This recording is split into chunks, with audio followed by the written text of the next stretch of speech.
على مدى شهرين كاملين لم يرحم البرد السيبيري القارس سكان معظم مناطق كازاخستان.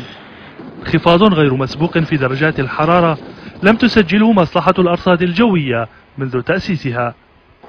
60 درجة مئوية تحت الصفر سجلت في شرق البلاد، جمدت البشر والحجر.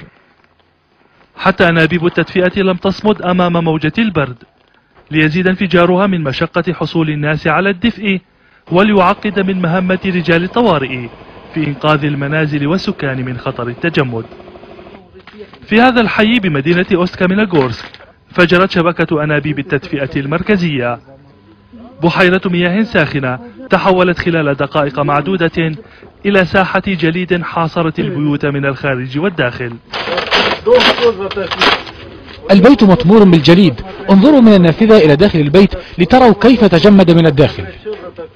معدلات الثلوج تجاوزت في غضون شهر واحد 3 أضعاف المعدل السنوي، ليصل ارتفاعها إلى 2.5 متر في معظم مناطق شرق كازاخستان. والقلق بدأ يتزايد من الآن في أن يتسبب ذوبان هذه الثلوج في فيضانات تقضي على الأخضر واليابس في الربيع القادم. وعلى الرغم من البرد المعتاد في هذه المناطق، إلا أن السكان لا يذكرون بردا بهذه القسوة. الآن درجة الحرارة وصلت إلى 45 درجة مئوية تحت الصفر، وقد أصبح الجو دافئا مقارنة مع الأمس.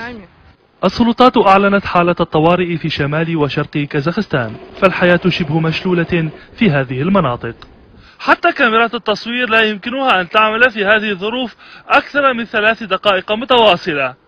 أما الإنسان فعليه أن يلجأ إلى مكان دافئ إن أراد أن يحافظ على أطرافه من التجمد. ملجأ ليس من السهل الحصول عليه إن غدرت بك عاصفة ثلجية في الطريق، فعندما تحاصرك الكثبان الثلجية يبقى أملك في رحمة الطبيعة وعون قوات الطوارئ. فهنا تتوحد قسوة برار آسيا الوسطى مع الصحراء السيبيرية لتشكل امتحانا لقدرة الإنسان على الصمود أمام مزاج الطبيعة المتقلب. زاور شواج، الجزيرة، من مقاطعة كازاخستان الشرقية.